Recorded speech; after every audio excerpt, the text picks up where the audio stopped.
Yes, welcome to you.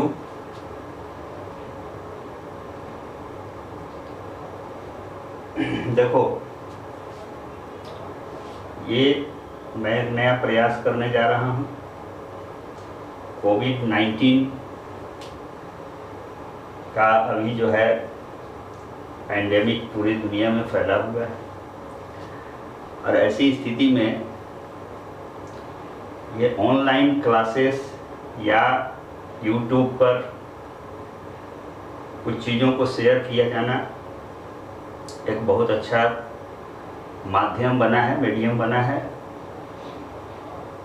और मेरे दिमाग में ये बात आई कि हिंदी भाषी क्षेत्र में जो विद्यार्थी हैं वो from lower level to the level of competitions, उनको बहुत ज़्यादा दिक्कत होती है अंग्रेजी ग्रामर में। तो मैंने ये प्रयास किया है और मेरी कोशिश ये होगी कि वैसे विद्यार्थी जो रूरल बैकग्राउंड से आते हैं, ग्रामीण क्षेत्रों से आते हैं, और जो अंग्रेजी माध्यम के महंगे स्कूलों में पढ़ना एफोर्ड नहीं कर सकते हैं, उनके लिए ये एक चैनल शुरू किया जाए और उनको निःशुल्क, बिना कोई फी दिए हुए अंग्रेजी ग्रामर के बेसिक जो रूल्स हैं उसकी जानकारी जो है दी जाए। Let us start. और आप लोगों से सबसे मेरा यही कहना है कि अगर ये इफेक्टिव लग रहा हो, बातें हमारी समझ में आ रही हों, तो ज़्यादा से ज़्यादा लोगों को इसका फ़ायदा पहुंचाएं। आप इस चैनल को सब्सक्राइब कीजिए और लाइक कीजिए और ज़्यादा से ज़्यादा लोगों तक इसको पहुंचाने का प्रयास कीजिए। धन्यवाद। तो हम शुरू करते हैं।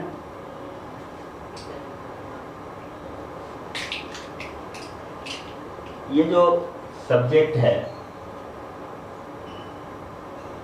इंग्लिश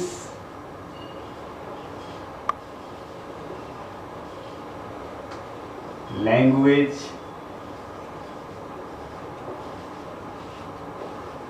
एंड लिटरेचर,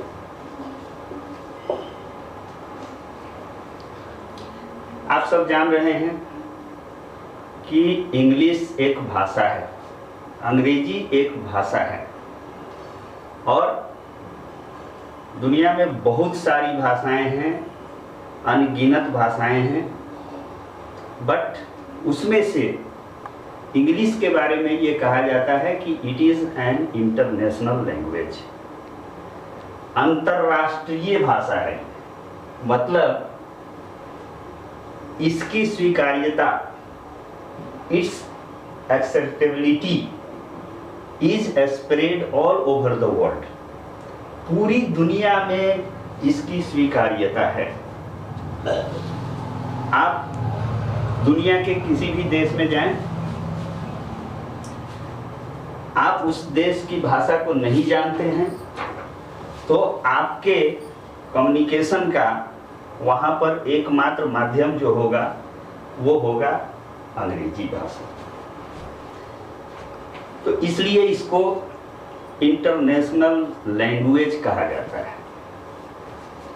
नाउ सबसे पहले तो हम ये जानें कि what do you mean by language, what is the meaning of language.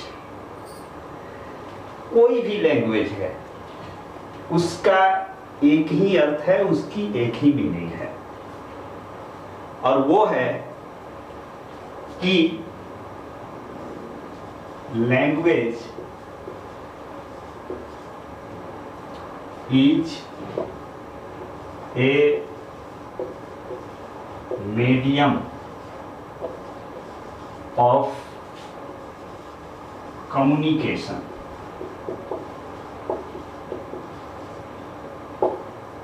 बहुत सिंपल सी परिभाषा है, बहुत आसान चीज है कि language is a medium of communication. Communication का मतलब क्या हुआ?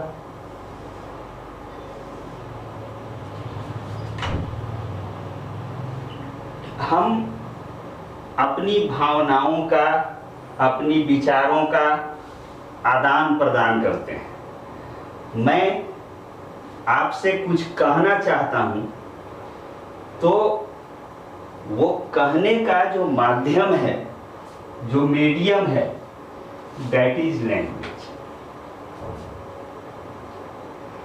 हम वो अपना एक्सप्रेशन, अपनी भावना हिंदी भाषा में बता दें, हम वो अपना एक्सप्रेशन, अपनी भावना संस्कृत भाषा में बता दें, हम पर्शियन में बता दें, हम उर्दू में बता दें,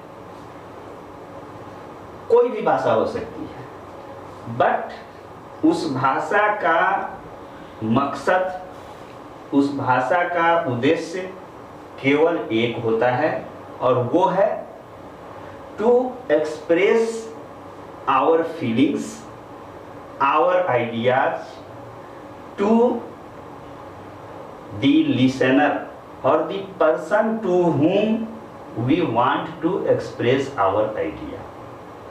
This is the simple objective of any language। और ये कॉमन चीज है, ये हर लैंग्वेज के लिए है।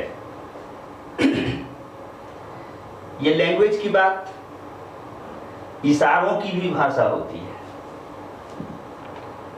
सपोज कीजिए मैं आपको कह रहा हूं this also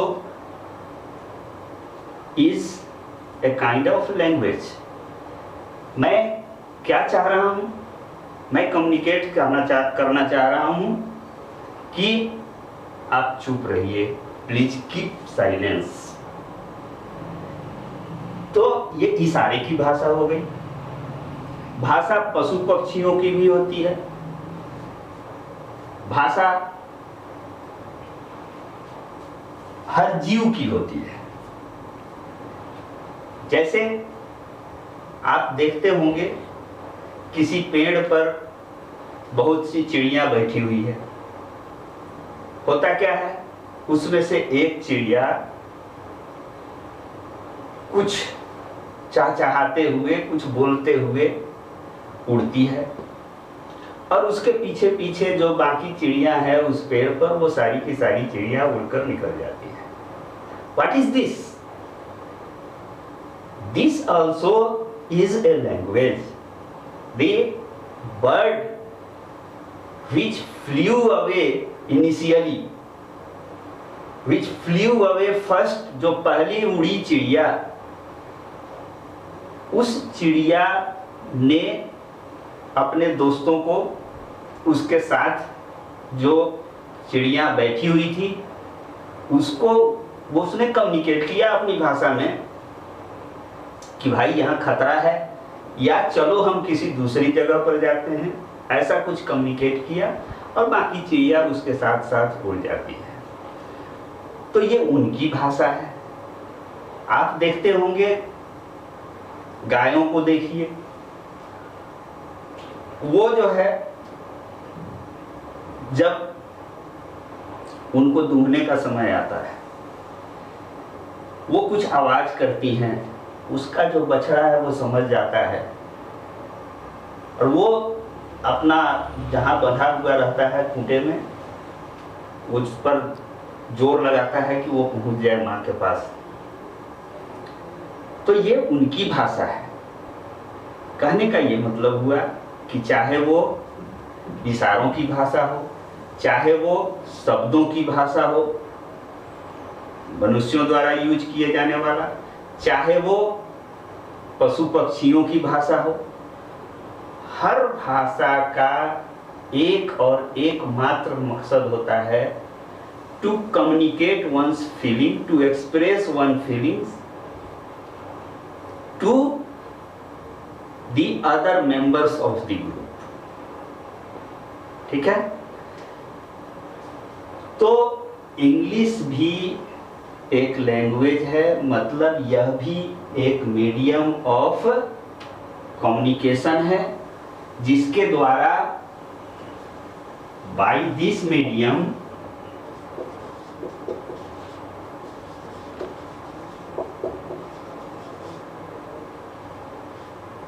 we communicate our feelings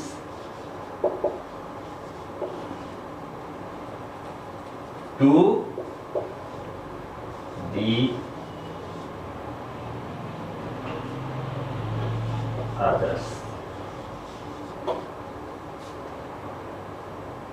ठीक है, मैंने इस सब्जेक्ट का नाम लिखा हुआ है English language and literature. Language की बात हो गई, इसको रेड से देखिए, इंग्लिश लैंग्वेज एंड लिटरेचर। तो लैंग्वेज के बारे में आपने जान लिया। लैंग्वेज क्या है? मीडियम ऑफ एक्सप्रेशन है, जिसके द्वारा हम अपनी भावना दूसरों तक पहुंचा सकें, that is language. Now literature, एक शब्द इसमें और आया हुआ है, वो क्या है भाई? लिटरेचर। इसको हिंदी में कहते हैं साहित्य।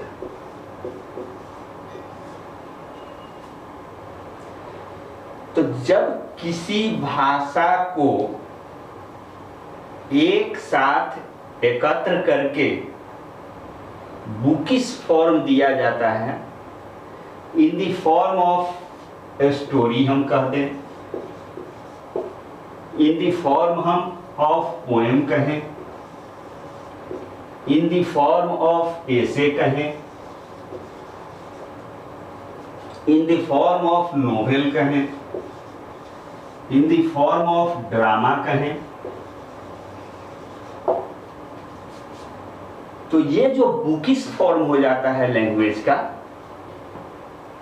That is literature. ये सारा चीज जो है वो क्या होता है? लिटरेचर में आएगा। ठीक है, मैंने शुरू में कहा कि मेरा उद्देश्य ये प्रयोग जो मैं कर रहा हूं, उसका एकमात्र उद्देश्य है कि जो लोअर लेवल के विद्यार्थी हैं, जिनको अंग्रेजी से डर लगती है, डर लगता है उन्हें, उनको इसकी बेसिक जानकारी मिल सके, ताकि वो 10 सेंटेंस अंग्रेजी का सही सही लिख सकें, 10 सेंटेंस वो कहीं बोल सके सही सही। अंग्रेजी बोलना, सही सही अंग्रेजी बोलना और अंग्रेजी बोलना, ये दोनों डिफरेंट चीज़ है। बहुत से जो इंग्लिश मीडियम वाले स्कूल्स के जो स्टूडेंट्स होते हैं, they can speak English very fluently, but most of them do not speak English grammatically correct. वो गलत अंग्रेजी बोलते हैं। तो बेसिक चीज ये है कि हम कैसे सही बोलें, कैसे सही लिखें। तो ये इंग्लिश लैंग्वेज और लिटरेचर की जब हम बात करते हैं, आपने लैंग्वेज के बारे में जान लिया क्या है, आपने लिटरेचर के बारे में जाना कि क्या है। हमारा जो कंसर्न है, हमारा जो मकसद है वो हमारा स्ट्रेस जो होगा that will be on language. ये भाषा, कोई भी भाषा जो होती है वो रूल्स पर बेस्ड होती है। कुछ उसके नियम कानून होते हैं, वो नियम कानून को फॉलो करते हुए अगर उस भाषा का प्रयोग किया जाता है तो उस भाषा का प्रयोग करने वाला व्यक्ति उसका सही ढंग से वो उसको बोल सकता है, सही ढंग से उसको लिख सकता है। अगर ऐसा नहीं है, वो रूल्स को फॉलो नहीं करता है, तो लैंग्वेज पर उसका कमांड नहीं हो सकता है। ये चीज ध्यान में रखना है। अब हमको देखना ये है कि व्हाट इज ग्रामर। इसको आप समझिए।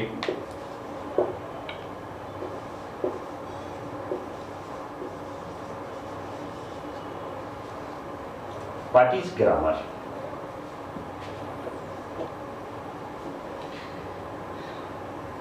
ठीक है, तो ये ग्रामर जो है इज इक्वल टू कॉन्स्टिट्यूशन। आप समझने के लिए थोड़ा सा इसको देख लीजिए। कॉन्स्टिट्यूशन आप जानते हैं क्या होता है? संविधान। वेरी गुड, संविधान होता है। और संविधान हर देश का होता है, आइदर रिटेन या वो जो है सो प्रैक्टिस में ओरल भी होता है, वो रिटेन नहीं होता है, बट होता जरूर है। और वो क्या है? ये कॉन्स्टिट्यूशन क्या है?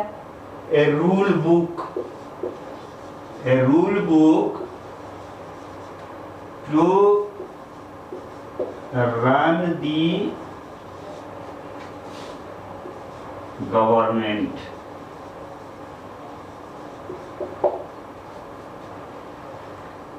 वो क्या है?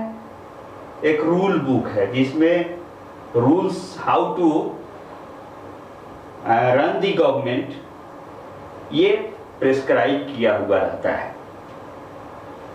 This is constitution. हमने आपको कहा कि grammar is equal to constitution. It means कि grammar also is a rule book on the basis of which the language is used और the language is understood or the language is studied। यही grammar है, वो एक rule book है। तो English language and literature की बात में हमने कहा कि लैंग्वेज की मैं बात कर रहा हूं, ग्रामर का संबंध इसी से है। और ये अंग्रेजी की भाषा कैसे लिखी जाएगी, कैसे बोली जाएगी, इससे संबंधित जो रूल्स और रेगुलेशंस दिए गए हैं, जो एक बुक है, that is called grammar. Clear? तो अब चलिए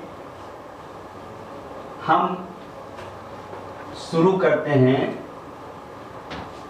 फ्रॉम द बिगिनिंग, कैसे हम आगे बढ़ते हैं।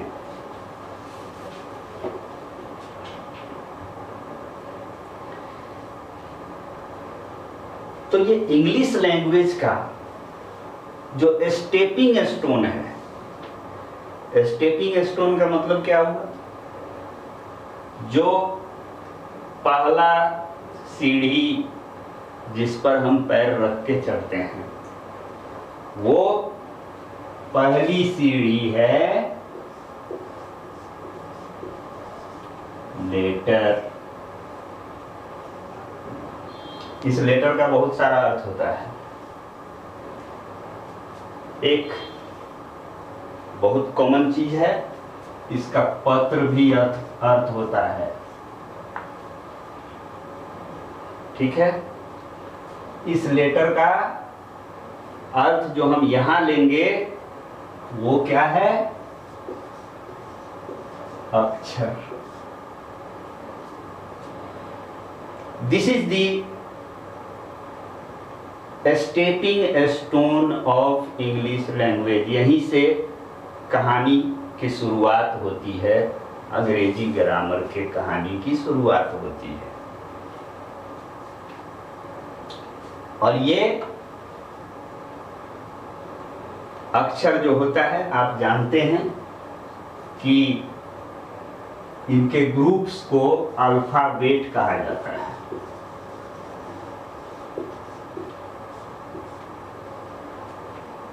जब हम उनको इंडिविजुअल बात करते हैं तो हम कहते हैं इनको लेटर, और जब हम पूरे ग्रुप की बात करते हैं, सारे लेटर्स की बात करते हैं, तो दैट इज कॉल्ड अल्फाबेट। इसको हिंदी में कहते हैं अक्षर माला। माला आप जानते हैं, जिसमें बहुत सारे फूल होते हैं। तो इंग्लिश अल्फाबेट में there are 26 letters in all। Clear? बहुत सिंपल चीज है। 26 letters are there in English alphabet। These 26 letters have been divided in 2 categories। एक तो है वॉवेल, जिनकी संख्या है 05, और दूसरा है कॉन्सोनेंट्स, जिनकी संख्या है 21। बस ये 26 लेटर की कहानी है। 26 नींव के ईंट हैं। जैसे अयोध्या में श्री राम जन्मभूमि मंदिर का जो शिलान्यास हुआ है, उसमें ईंट लगाए गए थे नींव वाले 9। तो उसी तरह से ये इंग्लिश लैंग्वेज के लिए 26 वो फाउंडेशन ब्रिक्स, जिनको आप कह सकते हैं, स्टोन्स जिनको आप कह सकते हैं, वो हैं, जिसमें 2 वैरायटी है। 5 जो है वॉवेल्स हैं और कंसोनेंट्स 21 है। हम इन 26 का अगर डिस्ट्रीब्यूशन करें तो आपने संख्या तो जान लिया कि 5 वॉवेल्स एंड 21 कंसोनेंट्स। नाउ वो वॉवेल्स कौन कौन से हैं भाई? 5 हैं, आसान है ये, इन्हीं को पहले हम जान लें। A, E, I, O, U. तो फिर 21 कंसोनेंट्स कौन से हो गए? B, C, D, F, G, H, J, K, L, M, N P Q R S T V W X Y and Z. 1 2 3 4 5 6 7 8 9 10 11 12 13 14 15 16 17 18 19 20 21। ठीक है, ये आपका कंसोनेंट हो गया। तो ये हमने कहा कि स्टेपिंग स्टोन्स, अब इन्हीं के सहारे हम लैंग्वेज की जो बिल्डिंग है उस बिल्डिंग का निर्माण करेंगे। ये फाउंडेशन है।